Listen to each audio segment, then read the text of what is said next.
YouTube, this is Pecktec, and this is the very first video for Pecktec Games. I decided to branch off from my fish channel and do some board game oriented videos.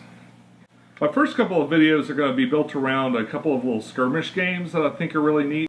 Now, skirmish game is a miniature battle game typically on a much smaller scale. You're dealing with a lot fewer characters. Usually the playing board is much smaller. I started off gaming in things like Warhammer 40K and War Machine and stuff like that. Those are really large scale miniature battles. Skirmish games are much smaller. Typically they're a little bit easier to learn. They've got usually a smaller rule set. A lot of times also they'll have sort of this legacy thing built in where one battle builds into another battle, builds into another battle. They're a lot more conducive to campaigns and that sort of thing because you're dealing with just a small group of characters. So the game I'm here to talk about today is FireFly Adventures, and it's Brigands and Browncoats. And it's a really neat game. Now, I tell you, really what sold me on this game is actually the terrain. And I don't ever buy a game just for the components, but I'm a huge fan of FireFly. And when I saw the way that they laid this game out, I knew I had to get it. The other thing is the price point for this thing. I think the MSRP is around $50, but I got it on Amazon for about $35. So for the price, this was a really good deal, even if I just kept the terrain and didn't play the game at all. It comes with a really interesting set of miniatures. All the bad guys are unique. There's not very many of them. I think there's like 10 in all.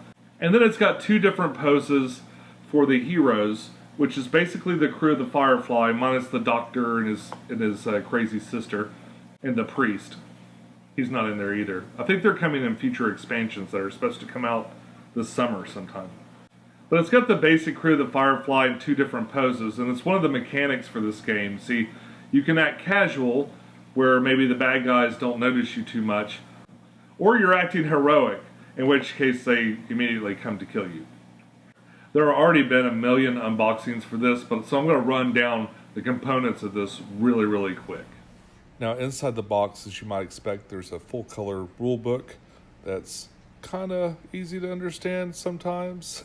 It's also got a number of scenarios with pretty good instructions as far as how to set it up. Inside the box, we've got a number of cards. There's a lot of cards that do different things. You can make tests for tech. You can make tests for trying to convince people. There's lots of equipment cards and that sort of thing to kind of fit your guys out. And, of course, some really cool fake money, as well as cards on each individual character of the FireFly crew, front and back, to denote the different abilities that they have.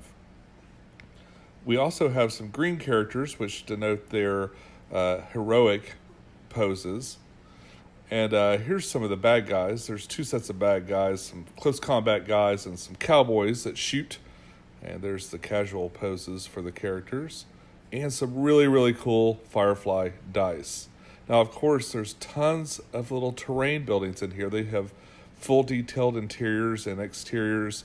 They're a little slidey on these panels. It's got a lot of these panels, kind of places the base of the game. Now, of course, we've got tons and tons of chits. This has a lot of little fiddly bits that you're going to need to organize, but it's pretty cool. And even the base of the box is another terrain building. I love that. Lots and lots and lots of little bits. Once you punch it all out, you're going to need a number of little bags to kind of sort all the little pieces out. But they all make sense. They're easy to identify, and the iconography on it seems to be okay to me so far. Really not too hard to understand. And overall, a pretty neat little package. There's a lot of humor in kind of subtle places, like especially the equipment cards. There's a couple of cards that are just really funny when you run across them, like very tight pants, which helps you with your bribes and helps you convince people of things somehow, as well as a very fine hat, which is also very important. The other thing I really don't want to do in my videos is really focus too much on teaching you all the rules. This isn't going to be like a playthrough or anything like that, but I want to tell you some components about it, maybe help you decide if it's the kind of game you think you'll enjoy. So this is a cooperative game, and the bad guys are basically automatic. It did have a variant where someone can play as the bad guys if they want to. Maybe you've got a lot of people and they want to play something too. I was actually able to play test this quite a bit on my own though. I just pulled out the whole crew, I acted as all of them, and I maneuvered the bad guys the way they were supposed to maneuver. The rulebook for this one was a little shaky. I felt like they didn't consolidate their information in a way that made it like immediately easy to understand. There aren't a tremendous amount of videos that really show you how to play. When I get more comfortable with it, I might do a video like that. I'm scheduled to play this at Gen Con, so I really want to get to Gen Con and play it with the people that made the game before I go talking about how to actually do the rules, like for sure. I found it really enjoyable. The miniatures are okay. They're not stunning. They're plastic. I'm looking forward to painting them anyway. They've got enough detail on them to where I think they'll be kind of neat, but definitely not the really high detail miniatures like you might see in a Games Workshop package. A couple of other mechanics that they use, like instead of initiative, they use this time track that runs around the board. And basically every action that you take costs a certain amount of time. They call them moments. So you take your action, you pay the moments, and it moves you up on the track. And whoever's last on the track is the next one to go. They have some other variants too, like when you flip them over from like their normal mode to heroic, some of their stats change slightly. They become a little bit faster sometimes, and they can do a few other special things. They've included a lot of other neat mechanisms in here too, like you have the ability to bribe some of the bad guys if you want, or just try to talk them into doing things. And of course, Kayleigh's got like tech upgrades that make tests that you have to take. Like they'll have scenarios where you have to go to a Cortex and hack in and do stuff like that. And they have a whole mechanism built around that that's pretty straightforward and easy to do. Overall, the rules weren't bad. It was a little hard to run through it without someone that knows what they're doing, you know, like just to figure it out for yourself. But if you're used to kind of figuring these games out on your own, you probably won't have a big deal. This wasn't the easiest game to teach on your own. It felt a little rulesy, a little bit more complicated than, like say, I'd probably play with some of my more casual friends. It wasn't terrible, and I think if you played through it a couple of times on your own, just kind of roughed your way through that rule book a couple of times, and really put it down on the board and tried it, you probably have it down enough to teach your friends before long. Now, as far as value goes, if you're a big fan of this show, you're really going to enjoy the game just because the theme is right in there with what you would like. A big draw for me is that a game I'll be talking about soon that I've been really into is The Walking Dead All Out War. I really think the terrain in this box is going to go well with this other game. So even if I knew that even if I didn't like the game a whole lot, at least to have a couple of cool FireFly miniatures to paint and a whole bunch of terrain to use with my Walking Dead game. So for $35, it was kind of a no-brainer. That being said, I had to play it twice before I really started to enjoy it.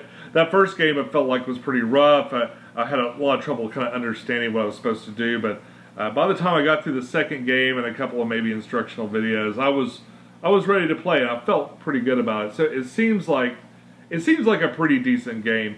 I'm real excited to try and play it at Gen Con and see, you know, how different it is from the way I interpret it. When I finally get around to painting these, I'll be sure to post them up, and I'll show you guys what they look like. I think that's all I got to say about this game. It's pretty neat. FireFly Adventures, I'll include a link down below if you're interested in getting the same deal I got. Until next time, follow your bliss, play more games, and I'll see you soon. Bye-bye.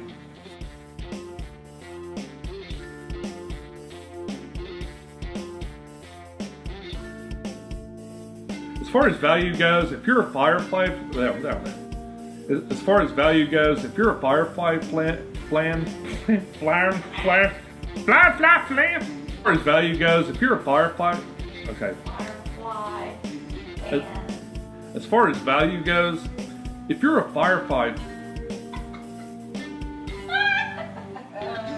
as far as value goes, if you're a big fan of this show, you're really gonna enjoy. I totally cheated. It works though.